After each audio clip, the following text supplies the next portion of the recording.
Greetings, cocktail aficionados. It's John Moser with another edition of Cocktails Out of Quarantine.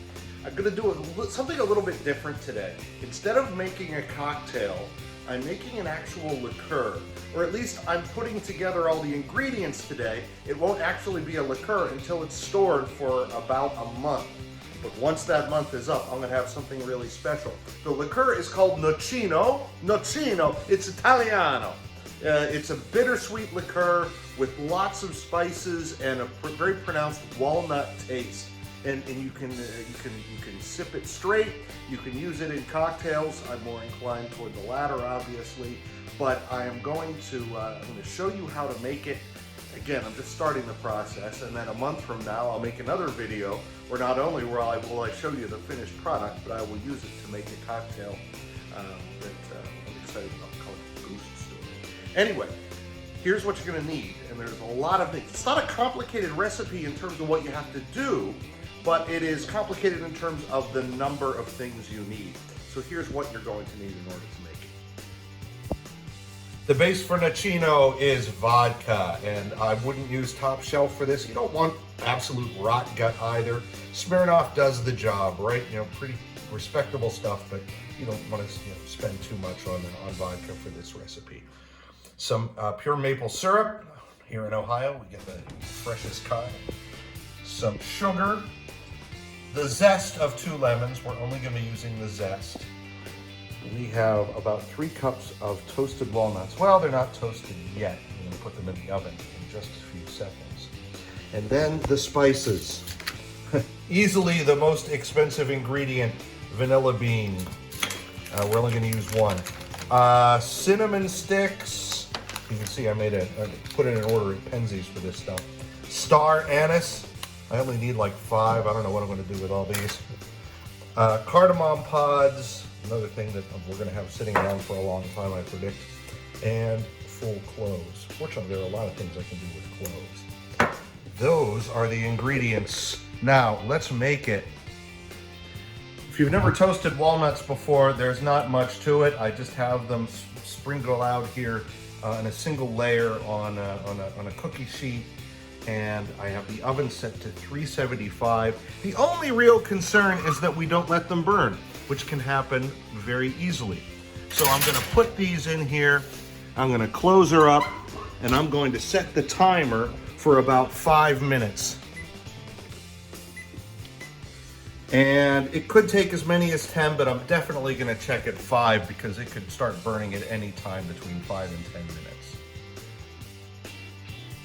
While the walnuts are toasting, I'm going to zest these oranges. It's going to take a little while, but I have a potato peeler here, which the trick here is you want to get as little of that white stuff as possible, which is why I'm using the potato peeler. See how nice that looks. So I'm going to just do this, and it's going to be kind of tedious, but what the heck. I can do this to both of these oranges. It's boring for you to watch, so I'm going to turn the camera off. Okay, I have a sense that these are about done because there's a wonderful nutty smell filling the kitchen. I don't want to take the chance of it burning, so I'm going to take these out. Oh, and as you can see, they're kind of nice and golden brown on the top. In case you're wondering what's in the crock pot, my wife's making beef bourguignon tonight, and it's filling the kitchen with another heavenly aroma, but that's not what you're here to see. I like the arrangement we have. She makes the real food, I make the cocktails. Okay, there's the toasted walnuts. We're gonna have to let these cool before we can mix them together. All right, I was able to cool down the walnuts after toasting them very quickly just by setting them outside. It's a cool day in the 50s, so it only took a few minutes there. And these are looking wonderful. I admit I've eaten a couple. They're delicious. We've got all the ingredients we need here. Now, the difficult part is getting them all together. The easy part is combining them, because that's all we do here. So, we've got a nice big jar, likely larger than we need, but it's what I have handy. We're going to put in a cup of our maple syrup. That's good.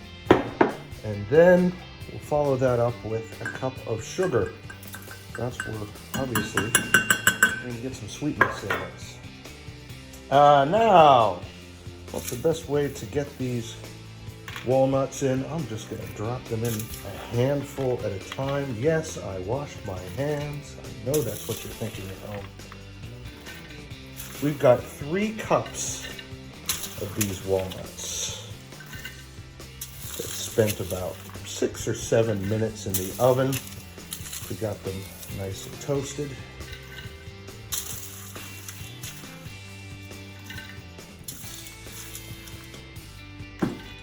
Ooh, well, the dogs will go after that one.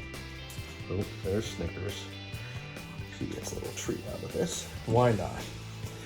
Next, we are going to add our orange zest, rather. Got a lot of that off those 2 oranges. So we're going to get some citrus in this drink as well. We have got 3, 4, 5, 6 cinnamon sticks. I got one more than I needed. Oh, wait a minute. Nope, I thought that was 2. So it's actually just 1. 6 cinnamon sticks. And the recipe says do not crush them. Same with these star anise pods. Aren't these things pretty? You know, the licorice smell that comes off them. Those are going in, also uncrushed. And we have 8 whole cloves that are going in as well. Then we have 2 cardamom pods. These do need to be crushed, so I have this little dish towel and a mallet. Trick. That's about right. Crumble them up in my fingers a little bit. And we'll get these little seeds that were in here and add those as well. Cardamom. Very distinctive smell from that. Finally, well, next to finally, we've got 2, not 1, but 2 vanilla beans. Again, the most expensive part of the recipe. I'm not going to crush them. I'm going to have to bend them over just to fit them in here and get the vodka poured over them. All right, that's all the ingredients except the magic of vodka. And we'll just open the bottle and we're going to dump the whole remainder of this in here. This was originally 1.75 liters. I think there's about a liter left in this. Close enough for government work. Dump it all over all of these other ingredients. Oh. Yeah, and that's, I think it's going to perfectly cover everything.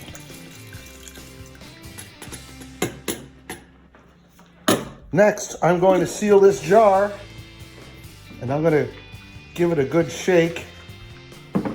And now I'm just going to keep it in a cool, dry place for about a month. So it's going to be hard being patient for that long because it smells really good. And I'm sure it's going to be an outstanding liqueur. But really, that's how you make the Nocino. In a month, I'm going to get this out. I'll probably keep it in the basement. And dig this out. I'm going to strain out all the solids. And what's left is the liqueur. So there you have it, Nocino. So as I said, today was going to be a little bit different. We're not making a cocktail. We're making a major ingredient for a cocktail. I hope you enjoyed it, and I hope you will join me a month from now when I release the video where we unveil this, and I'll be looking forward to having a drink of it. So I hope you're having a great day. Until next time, cheers.